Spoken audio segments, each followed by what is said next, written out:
जादुई तोता। एक छोटे से गांव में एक गरीब परिवार रहता था। उस परिवार में रामू और उसकी बीवी सीता उसके बेटे चिंटू के साथ रहते थे। उसी गांव में एक तोता भी रहता था।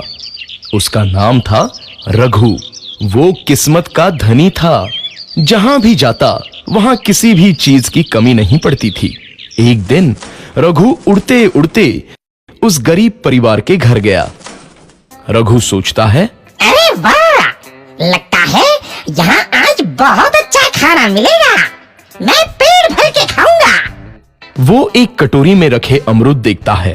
अरे वाह, अमरूद, मुझे तो ये बहुत पसंद है। मैं तो इसे पेट भर के खाऊंगा। रघु तोता अमरूद खाने ही लगता है। तभी सीता रघु को अमरूद खाते देखती है तो गुस्सा हो जाती है और उसे वहां से भगा देती है। भाग यहाँ से, न जाने कहां से आ जाते हैं। मैं तो परेशान हो गई हूं इनसे। सीता के भगाने के बाद रघु चुपचाप से एक कोने में रहता है।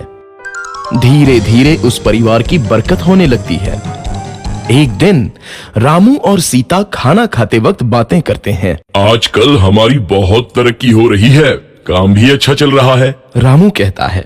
इस पर सीता कहती है, सच कहा, भगवान हमेशा ऐसे ही हम पर मेहरबान रहे। बेटा चिंटू भी कहता है, पिताजी, मुझे खिलौना लेके दो ना, मेरे सभी दोस्तों के पास है।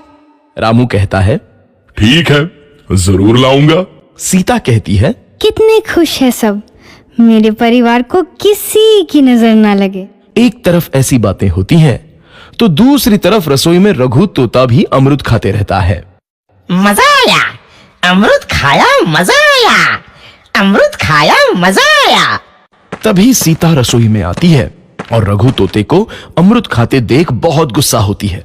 सीता रघु को बाहर निकालने के लिए पिंजरे में अमरूद रखती है। रघु जब अमरूद खाने लगता है तो पिंजरे का दरवाजा बंद हो जाता है और वो उसमें फंस जाता है। मुझे बाहर निकालो, मैं यहाँ फंस गया हूँ, मुझे बचाओ। अगले दिन सीता पिंजरा उठाकर बाहर दूर उस रघु को छोड़ देती है। रघु के जाते ही उनके घर आई बरकत धीरे धीरे कम हो जाती है। उन्हें बहुत घाटा होता है। सीता कहती है, ये क्या हो रहा है? अचानक इतना कैसे बदल गया? अभी तक तो सब कुछ अच्छा चल रहा था। रामू कहता है, लगता है भगवान हम पर रूठ गए हैं। चिंटू भी कहता है, लगता है अब मुझे खिलौने भी नहीं मिलेंगे। और वो रोने लगता है और बाहर चला जाता है। कुछ दिन बाद रघु तोता फिर से उस घर में आता है।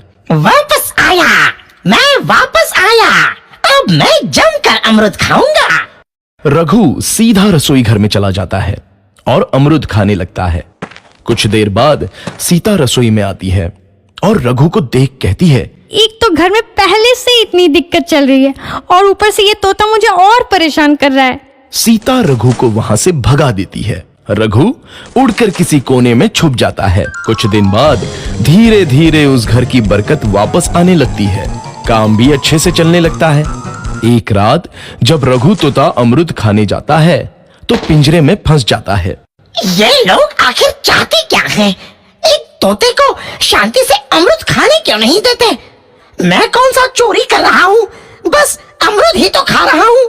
तभी रामू वहां आता है और पिंजरे में रघु तोते को देख उसे बाहर छोड़ देता है। ये तोता भी कितना जिद्दी है, बार बार वापस आ जाता है। जैसे ही रामू रघु को छोड़ देता है, अगले दिन से फिर से उनके घर की बरकत जाने लगती है। काम में घाटा होता है। किसी को समझ नहीं आ रहा था कि ऐसा क्यों हो रहा है। रघु तोता घर आता है तो अचानक बरकत आती है और जब रघु तोता को बाहर निकालते हैं तो बरकत चली जाती है। एक दिन सीता रघु तोते के घर आने और बाहर जाने की स्थिति पर नजर रखती है। ये तोता जब भी घर आता है तो घर में बरकत आती है और जैसे ही ये घर से बाहर जाता है तो उसी के साथ बरकत भी चली जाती है। कहीं ये जादुई तोता तो नहीं है? अगली बार जब ये तोता घर आएगा तो मैं इसे कहीं नहीं जाने दूंगी। सीता रघु का बहुत इंतजार करती है लेकिन रघु तोता दोबारा उस घर में कभी नहीं आता।